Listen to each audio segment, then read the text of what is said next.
semua. Bismillahirrahmanirrahim. Assalamualaikum warahmatullahi wabarakatuh. Alhamdulillahirrahmanirrahim. Assalatu wassalamu ala asrafil anbiya'i wal mursalin. Allahumma sholli ala sayyidina Muhammadin wa ala alihi wa sahbihi ajmain. Adik-adik, saya panggil adik-adik ya, nggak apa-apa ya. Pertama-tama mari kita sama-sama mengucapkan rasa syukur kepada Allah Subhanahu wa taala. Sampai hari ini kita masih diberikan kesehatan dan insya Allah kelancaran segala urusan, tetap diberikan kelancaran rezeki, dan salawat dan salam kita sampaikan kepada junjungan kita Nabi besar Muhammad sallallahu alaihi wasallam. Teman-teman aja ya, kalau adik-adik kurang dekat kayaknya. Oke teman-teman sekalian, ini semuanya pertama ya? Pertama ya, nggak ada yang kedua ya, pendidikan kedua nggak ada ya, baru pertama. Insya Allah yang pertama, selanjutnya tetap yang pertama ya, insya Allah ya, gitu ya. Oke. Rata-rata hari hanya kapan? Tanggal 13. Sekarang tanggal 11. Berarti tinggal 2 hari lagi ya. Hari yang luar biasa, insya Allah.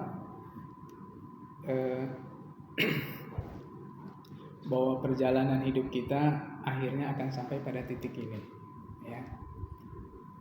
Mungkin selama ini teman-teman sekalian kehidupannya seperti biasa gitu ya, tapi nanti setelah nikah kehidupannya pasti akan berubah gitu ya, tidak akan sama gitu ya, pasti ada yang berubah, di mana posisi dan status bagi seorang laki-laki akan berubah dari lajang menjadi naik jabatan, jadi kepala rumah tangga gitu ya. Dan teman-teman yang perempuan juga akan naik juga jabatannya jadi ibu rumah tangga. Apapun nanti status kalian di luar rumah, di dalam rumah tetap sama, kepala rumah tangga dan ibu rumah tangga. Karena itu sebagai pesan dari saya, ini sebenarnya saya tidak hanya menasihati teman-teman, tapi saya juga mengingatkan ke diri saya juga untuk menasihati kembali diri saya gitu ya. Nah, teman-teman sekalian, yang pertama yang harus kita bangun dengan kuat ya sebelum kita menikah, yang pertama adalah lurusnya niat. Ini penting. Innamal a'malu binniyat. Jadi segala yang kita lakukan, apapun yang kita kerjakan itu akan dinilai dari awalnya adalah niatnya. Karena itu kita harus kuatkan di dalam hati kita, apa sih sebenarnya niat kita menikah. Nah ini penting. Coba teman-teman punya gambaran apa? Kenapa menikah? Nah, pertanyaannya begitu. Kenapa menikah? Pernah nggak terpikir punya pertanyaan seperti itu? Nggak pernah ya. Pokoknya nikah aja ya. Karena itu sudah apa ya? Fitrahnya manusia bahwa dia akan hidup tidak bisa sendirian. Jadi dia butuh teman hidup ya, teman yang sama-sama untuk melengkapi hidupnya. Jadi seringkali kita tidak tidak membangun narasi yang kuat mengapa saya menikah. Ini penting. Alasan yang sifatnya syar'i, tentu kita akan mengatakan bahwa kita nikah ini adalah karena mengikuti sunnahnya Rasulullah. Benar ya? Itu niat pertama kan, yang sangat umum ya. Karena Rasulullah itu menikah, kita sebagai umatnya juga menikah. Kalau tidak menikah, maka kita akan dianggap tidak mengikuti sunnah Rasul gitu ya. Jadi itu bisa menjadi salah satu niat kita menikah, bahwa kita menikah karena mengikuti sunnah Rasul. Oke, itu penting, walaupun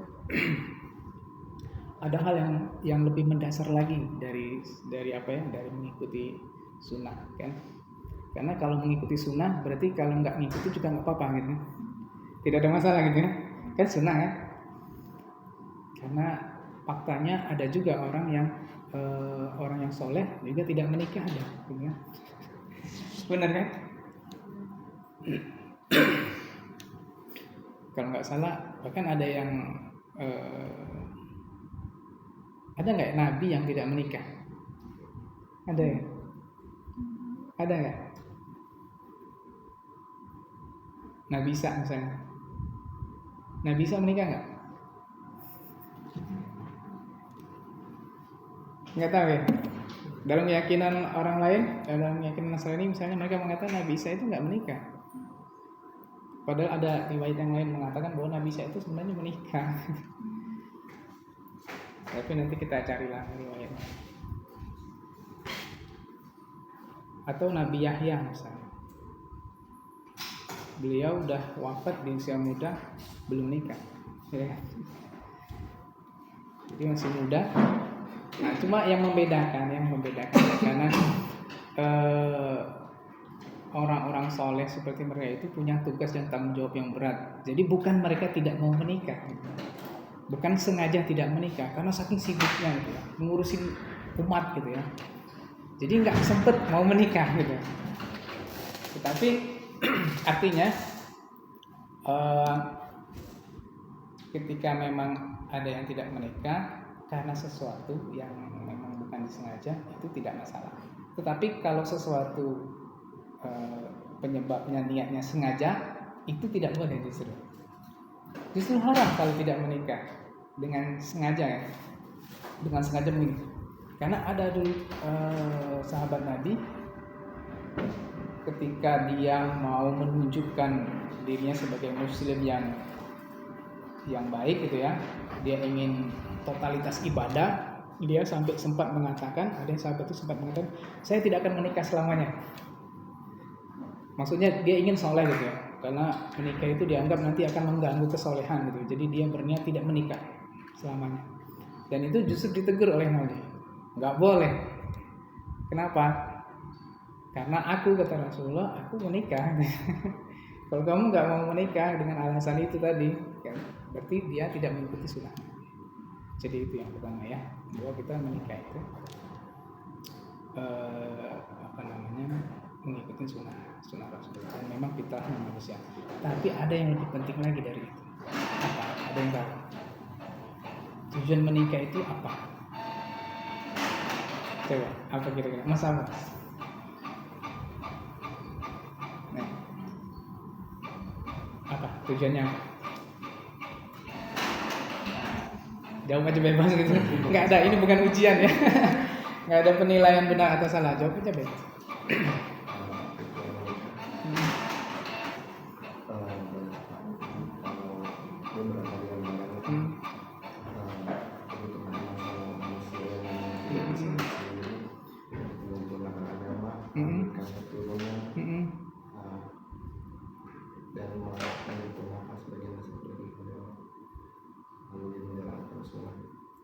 Iya.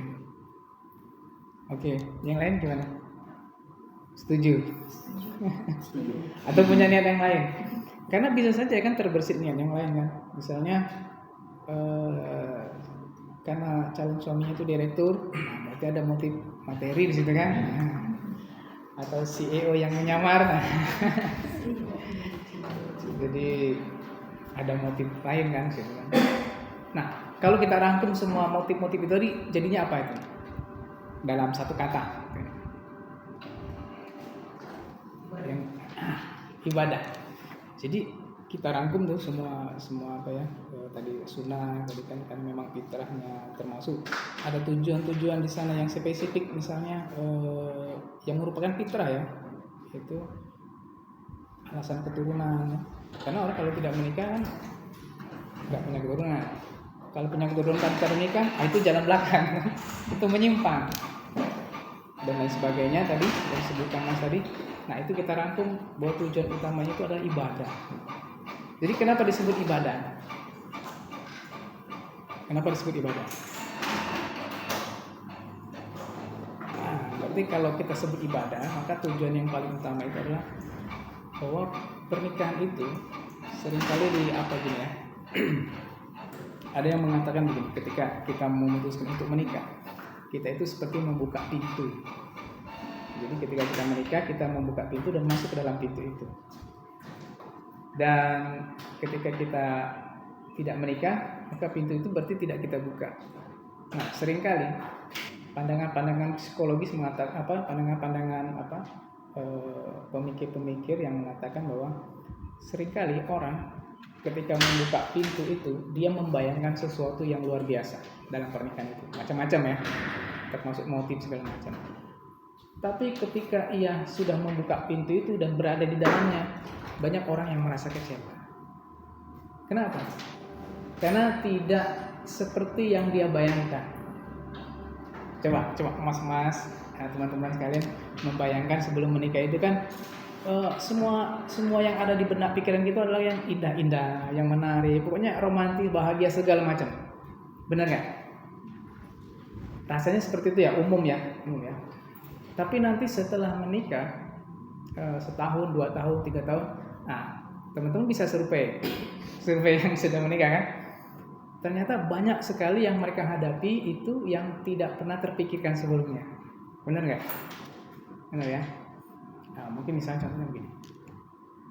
Sewaktu belum menikah, itu kalau ngobrol kan enak-enak gitu ya. Mulai dari nada suaranya, pilihan kata, dan macam-macam. Pokoknya indah lah gitu ya sebelum menikah. Setelah menikah, setahun 2 tahun, maka berubah. Cara bicaranya sudah mulai berubah, mungkin nadanya sudah berubah, cara memanggil juga sudah jadi bisa berubah. Dan ini kalau kita tidak sikapi sejak awal, kita tidak siap dengan perubahan-perubahan itu, makanya tadi disebutkan oleh para pemikir itu tadi, penulis buku tadi kan, banyak orang yang merasa kecewa ketika dia membuka pintu itu. Jadi bagaimana menghadapi hal seperti itu? Nah tadi kita harus kuatkan niat kita, niat bahwa menikah itu ibadah. Nah kalau niat itu yang dikuatkan, maka tidak ada masalah. Jadi kalau kita niatkan ibadah, maka semua yang terjadi di dalam rumah tangga kita itu nanti adalah kebaikan, ya, adalah kebaikan. Ketika niatnya tidak kuat, kebaikan bisa berubah menjadi keburukan. Jadi semuanya kebaikan. Bahkan seandainya nanti terjadi, katakanlah gitu, sesuatu yang tidak kita senangi gitu ya di dalam rumah tangga, mungkin setelah setahun 2 tahun mungkin muncul gitu ya. Karena sebelum menikah mungkin kita senang aja gitu lihat pasangan kita ya, lihat dia senyum aja kita udah senang kita. Tapi nanti setelah menikah kita kan tiap hari tuh ketemu, ya kan? Tiap hari nengok dia gitu kan, tiap hari berbicara. Mungkin akan ada suatu ketika ada sikap dia yang mungkin tiba-tiba kita merasa tidak suka. Nanti itu setelah tahun, 2 tahun, 3 tahun seterusnya. Atau ada sesuatu yang terjadi ketika menikah itu, setelah beberapa tahun ada cara bicara dia yang tidak kita senangi. Itu akan sangat mungkin terjadi nanti setelah dilewati. Kalau sekarang nggak akan terasa. Tapi nanti setelah setelah berjalan itu akan. Nah, kita menyikapinya gimana? Ada orang mengatakan begini ya. Ada pengalaman begini. Misalnya ketika ada sesuatu yang tidak kita sukai dari pasangan kita, suami ada sesuatu yang tidak dia sukai dari istrinya, atau istri ada sesuatu yang tidak dia sukai dari suaminya, atau ada perbuatan yang tidak menyenangkan dan sebagainya, maka kita harus pastikan dan selalu ingat, kalau ada satu kesalahan atau satu keburukan, ingatlah bahwa dia memiliki banyak kebaikan yang lain. Itu satu kuncinya. Paham ya? Paham maksudnya kan? Jadi kalau Anda melihat ada sesuatu yang tidak menyenangkan, 1 atau 2, maka ingatlah bahwa ada sesuatu yang menyenangkan yang lebih banyak dari tidak menyenangkan. Maka tidak ada masalah. Nah, banyak kasus terjadi kekerasan dalam rumah tangga dan lain sebagainya. Seringkali, pertama ini perlu dicatat ya. Bahkan ada hadisnya yang mengatakan bahwa, tapi ini bukan diskriminasi ya, cuma ini fakta gitu, fakta di lapangan. Misalnya, ketika suami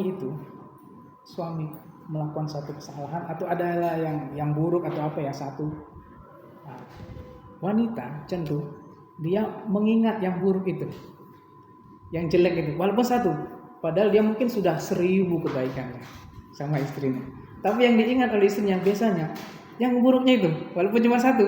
Nah, itu fakta. Nah, para calon istri harus pahami itu gitu ya, jangan sampai terjebak di situ.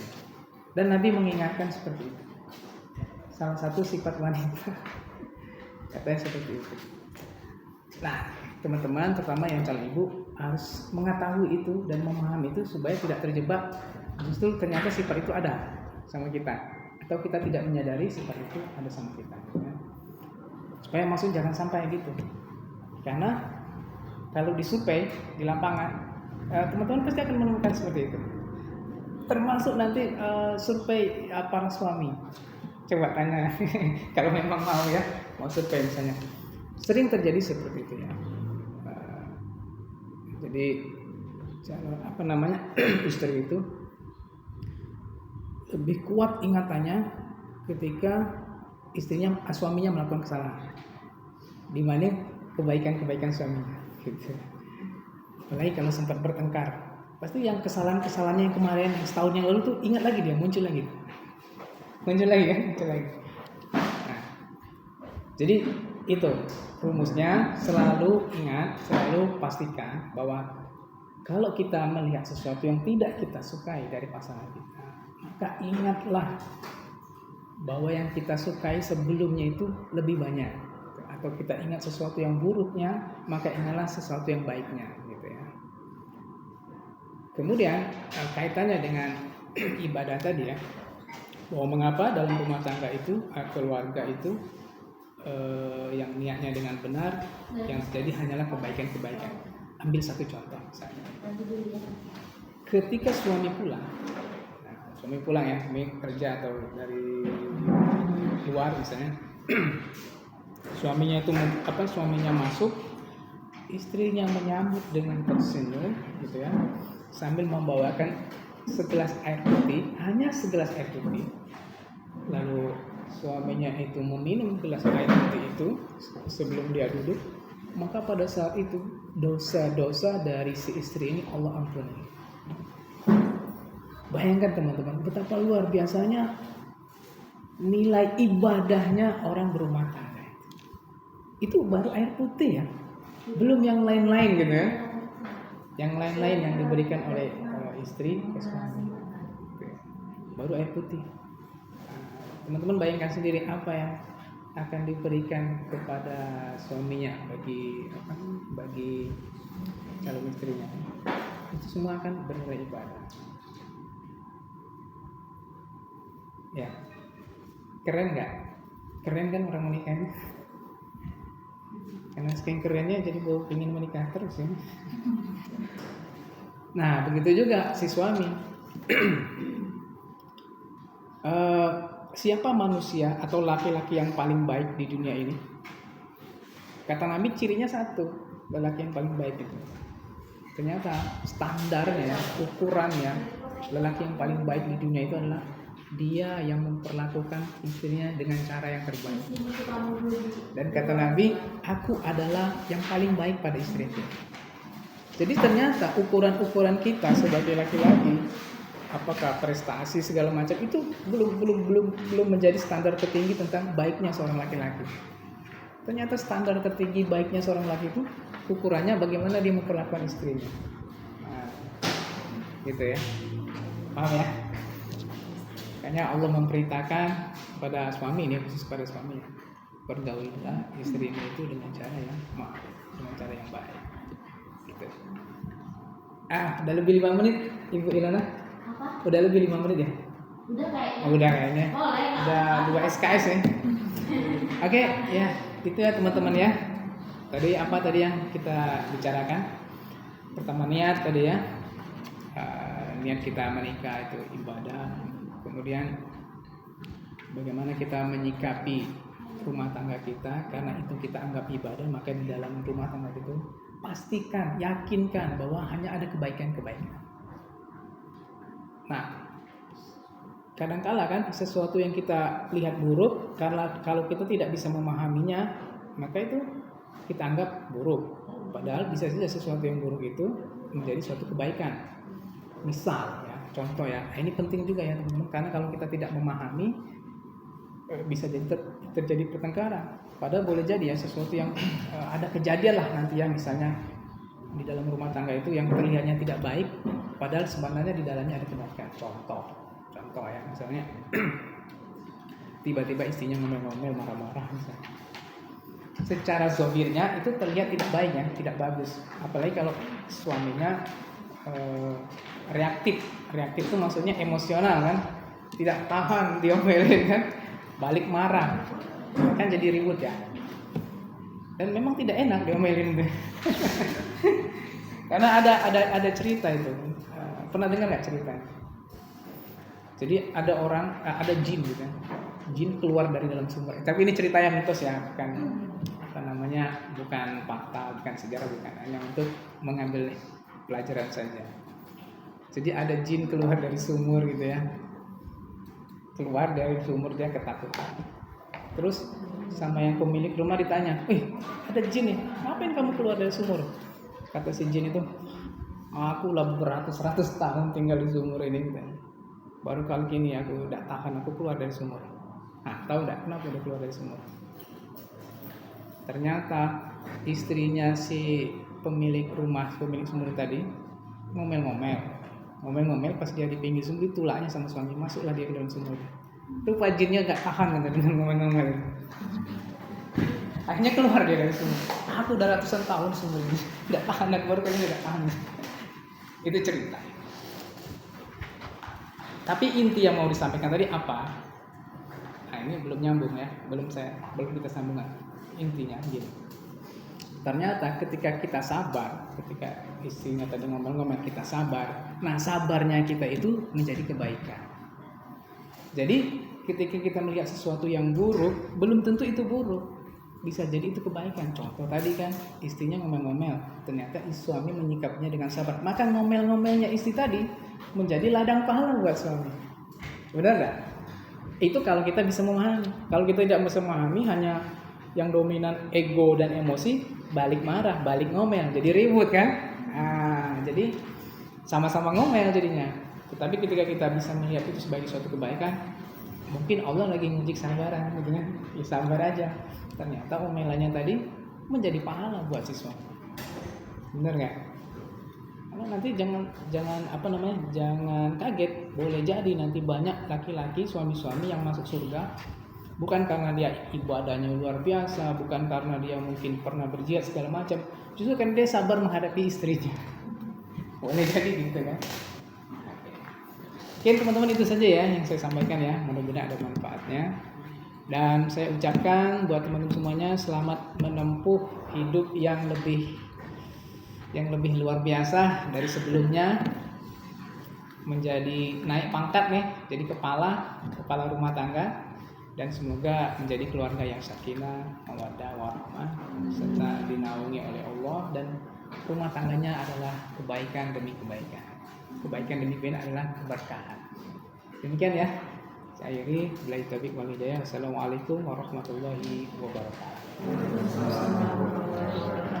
Oke, makasih. Nanti lanjut dengan ada mbak-mbak di belakang. Ya, mari.